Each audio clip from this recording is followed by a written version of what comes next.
नमस्कार साथियों, सभी का आदर्श कई क्लासेज में बहुत बहुत स्वागत है। दोस्तों, अगर इससे पहले की क्लास आपने नहीं देखी है तो आप उसे अवश्य देखना, क्योंकि उसमें आपका संस्कृत का पाठ्यक्रम डिस्कस किया गया है।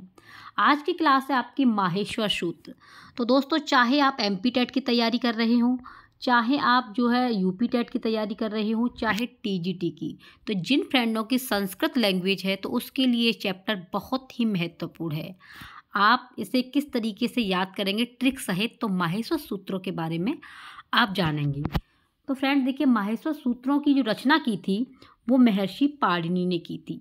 तो समझेंगे कि पाणिनि कौन थे। पाणिनि अध्ययन में अधिक प्रखर नहीं थे। जो पाणिनि थे ये अध्ययन में अधिक होशियार नहीं थे। तो फिर जिन्होंने ये नहीं थे तो उन्होंने दोस्तों क्या किया, तपस्या की और भगवान शंकर को प्रसन्न करके उनके डमरू से निकले हुए ध्वनि समूह को 14 माहेश्वर सूत्रों को मानकर अष्टाध्यायी बनाई। तो जो माहेश्वर सूत्रों की जो रचना हुई थी ये पाणिनि ने की थी। पाणिनि अधिक प्रखर नहीं थे, तो इन्होंने तपस्या की शंकर भगवान की, और शंकर भगवान ने प्रसन्न होकर के तांडव नृत्य किया, और नृत्य करने के बाद में उन्होंने जो डमरू बजाया, उस डमरू से 14 प्रकार की जो ध्वनि निकली, वही ध्वनि आपकी माहेश्वर सूत्र कहलाई। तो पूरी वीडियो आप अंत तक देखना। और ऑल टेट की तैयारी इस पर कराई जा रही है, चाहे आप सुपर टेट की तैयारी कर रहे हो, चाहे एच टेट की। ये आपका व्हाट्सएप नंबर है, इस ग्रुप से आप जुड़ जाना, ठीक है। तो फ्रेंड, सबसे पहले चतुर्दश माने होता है 14। चतुर्दश माने क्या होता है, 14। और माहेश्वर सूत्रों की रचना कितनी है, 14। किसने की है, महर्षि पाणिनि ने।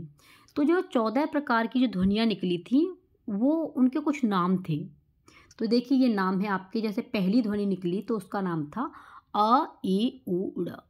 दूसरी ध्वनि निकली उसका नाम था रील रक। तीसरी का ए ओड़। चौथी निकली तो उसका ए औच। पांचवी जो ध्वनि निकली उसका हयवरट। और छठवीं की निकली तो आपकी लन। और सातवीं जो निकली यमंगर्णम। आठवीं निकली झबंग। और नौवीं जो निकली वो आपकी निकली घरदश। 10वीं जबगरदश। और 11वीं आपकी खफ छठ थ चट तव। 12वीं निकली आपकी कपय। और 13वीं थी आपकी शर। और 14वीं आपकी हल। तो ये 14 सूत्र आपको याद होने चाहिए, ठीक है। किस तरीके से याद करेंगे, अगर आप इन्हें 2-3 बार पढ़ लेंगे, अ इउड़ा रील रक एओड़ एओच हयवरट लन यमंगणनम झबंग घरदश जबगरदश खफ छठ थ चटतव कप्पय शशर हल, तो आपको ये याद हो जाएंगे। ये आपके 1 2 3 4 ये आपके क्या हैं, स्वर हैं, ठीक है। स्वर को कहा जाता है, आपका स्वर जो है ये अच कहलाते हैं। क्योंकि सबसे पहले माहेश्वर सूत्रों को इसलिए बताया जा रहा है कि आप जब तक ये नहीं समझेंगे कि ये अच होता क्या है, तो अच को स्वर कहते हैं। तो ये जो है आपकी यहाँ से जितनी भी ये संख्या है ये आपकी स्वर हैं, और इतने ये सभी आपकी व्यंजन हैं, ठीक है। 5 से लेकर के और आपके 14 तक आपके ये क्या हैं, व्यंजन हैं। तो स्वर किसे कहते हैं, स्वर जो किसी की सहायता नहीं लेते वो स्वर हैं। व्यंजन जो होते हैं ये स्वरों की सहायता लेते हैं, ये स्वरों की सहायता लेते हैं, इसलिए इनको क्या कहा जाता है, व्यंजन कहा जाता है, ठीक है। तो ये आप समझ लेना और इसका स्क्रीनशॉट ले लेना। पीडीएफ प्राप्त करने के लिए आप टेलीग्राम से जुड़ जाना, वहाँ से आपको ये पीडीएफ मिल जाएगा। इसमें अंतिम हलंत युक्त वर्णों की जो संज्ञा होती है, जो अंतिम हलंत होता है वो इत संज्ञक कहलाता है। क्या कहलाता है, इत संज्ञक। और इन्हें पॉइंट बनाते लिख लेना, अंतिम हलंत युक्त वर्णों की इत संज्ञा करने वाला सूत्र हलंत्यम होता है। कहने का मतलब जो है कि ये जो अंतिम वर्ड होते हैं इन सभी में हलंत होता है। जितने भी आपके ये 14 माहेश्वर सूत्र हैं, इन सभी के अंत में जो अंतिम वर्ड है उन सभी में क्या है, हलंत लगा हुआ है, इसलिए इनको हलंत्यम कहा जाता है, ठीक है। तो अंतिम हलंत युक्त वर्णों की जो इत्संज्ञा करने वाला सूत्र है उसे क्या कहेंगे, हलंत्यम। तो ये क्वेश्चन बन के आ जाएगा कि अंतिम हलंत युक्त जो वर्ड है, इत्संज्ञा है, उसको क्या नाम दिया गया है, तो आप कहेंगे हलंत्यम। माहेश्वर सूत्रों में इत्संज्ञक वर्णों की संख्या कितनी है, इत संज्ञक वर्णों की संख्या 14 है, यानी कि 14 है। चतुर्दश देखिए ये आपके सभी क्या हैं, ये इत्संज्ञक वर्ड हैं। ठीक है, तो इन जो 14 आपके माहेश्वर सूत्र हैं, इनके जो अंतिम वर्ड है उसमें हलंत है, इन्हें इत्संज्ञा कहते हैं। और इत्संज्ञा की जो इत्संज्ञा हैं, इनके जो संख्या है वो आपकी कितनी है, 14 है। देखिए ये आपको दिखाई दे रहा है, 1 2 3 4 5 6 7 8 9 10 11 12 13 14। तो इन 14 में हलंत लगा हुआ है, इसलिए इनकी संख्या 14 है, चतुर्दश है। तो माहेश्वर सूत्रों के संज्ञक वर्णों की संख्या कितनी है, 14। माहेश्वर सूत्रों के अन्य नाम, देखिए सभी के अन्य नाम होते हैं, आपके भी हैं, सभी के नाम होते हैं। जैसे किसी को प्यार से गुड़िया बोलते हैं तो नाम कुछ और होता है, तो ऐसे ही माहेश्वर सूत्र इनके अन्य नाम भी हैं, ये आपको याद होनी चाहिए क्योंकि एग्जाम की दृष्टि से काफ़ी महत्वपूर्ण है। जैसे वर्ण सामान्याय सूत्र, तो वर्ण सामान्याय सूत्र, इसमें वर्णों का प्रयोग है, तो वर्ण सामान्याय सूत्र नाम है। दूसरा है प्रत्याहार सूत्र, क्योंकि माहेश्वर सूत्रों से ही प्रत्याहार बनाए जाते हैं, इसलिए इनका दूसरा नाम है प्रत्याहार सूत्र। चतुर्दश सूत्र, क्योंकि इसमें 14 हैं, इसलिए इन्हें चतुर्दश सूत्र के नाम से भी जाना जाता है। माहेश्वर सूत्र, क्योंकि महेश की कृपा से, भगवान शंकर की कृपा से इन्हें ये सूत्र मिले थे, इसलिए इन्हें माहेश्वर सूत्र का नाम दिया गया।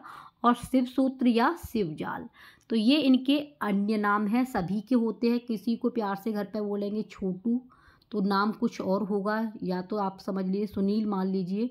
तो ऐसे ही सबके निकनेम होते हैं, तो ऐसे ही माहेश्वर सूत्र के भी अन्य नाम हैं। वर्ण सामान्याय सूत्र, प्रत्याहार सूत्र, चतुर्दश सूत्र, माहेश्वर सूत्र और शिवजाल, तो ये इनके अन्य नाम हैं। ठीक है, हलंत युक्त वर्ड, तो हलंत युक्त वर्ड कौन से होते हैं, जिसमें इत्संज्ञक वर्ड की आवृत्ति माहेश्वर सूत्रों में 2 बार हुई है।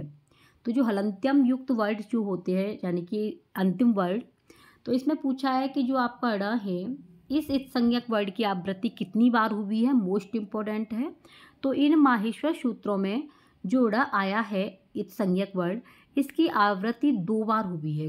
किस तरीके से, जैसे आपने आयुड़, तो आयुड़ में ये आपका ड़ और लं, ये आपका 2, यानी कि 2 बार हुई है। आप इन्हें आराम से देख सकते हैं, ये आपके माहेश्वर सूत्र हैं जिसमें आपकी ड़ की आवृत्ति 2 बार हुई है। जैसे प्रथम में आपका देख लीजिए ये आया है ड़, और आपका जो है 6वें नंबर पर भी आपके एंड में ड़ आया है। तो ड़ की आवृत्ति कितनी बार हुई है, 2 बार हुई है। ये परीक्षा में आ चुका है कि ह व्यंजन वर्ड की आवृत्ति माहेश्वर सूत्रों में कितनी बार हुई है। तो ह व्यंजन वर्ड की आवृत्ति जो माहेश्वर सूत्र हैं 14, उसमें ह की आवृत्ति 2 बार हुई है। एक तो आपकी हयवरट में, एक हल में। तो आपको ये याद होने चाहिए, तभी आप बता सकते हैं। ये सूत्र आपके लिए बहुत ही मोस्ट इम्पॉर्टेंट है। जैसे आपका हयवरट, इसमें ह आया है, और इसके बाद में आपके एंड में जो हल है, इसमें आपकी ह की आवृत्ति हुई है। इस प्रकार ह आपका माहेश्वर सूत्रों में 2 बार आया है। तो क्वेश्चन ये भी आ सकता है कि 2 बार जो है आपके माहेश्वर सूत्रों में किन किन व्यंजनों की आवृत्ति हुई है। तो आप बता सकते हैं आपकी ड़ और आपकी ह। 2 ह व्यंजन की आवृत्ति 2 बार, और इत्संज्ञक वर्ड की आवृत्ति भी 2 बार हुई है। ठीक है, तो ये आपके लिए बहुत ही मोस्ट इम्पोर्टेंट है। ये आपकी प्रथम क्लास है। ठीक है, तो फ्रेंड्स आप अपने नोट्स बनाते चलिए।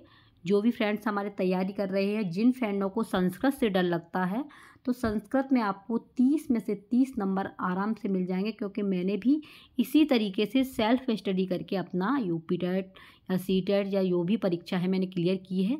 तो आप लोग भी इन्हीं जो आपकी जो क्लासें बताई जा रही हैं, ठीक है, इन्हीं नोट्सों से आपका आसानी से यूपी टेट की तैयारी कर रहे हैं तो वो आपका क्लियर हो जाएगा। ठीक है, और दोस्तों इन्हें शेयर करना, क्योंकि जो हमारे फ्रेंड्स हैं वो इंतज़ार करते हैं कि आखिर में कुछ ऐसा टॉपिक मिले जिससे हम तैयारी करें, तो उन तक इस वीडियो को ज़रूर शेयर करना।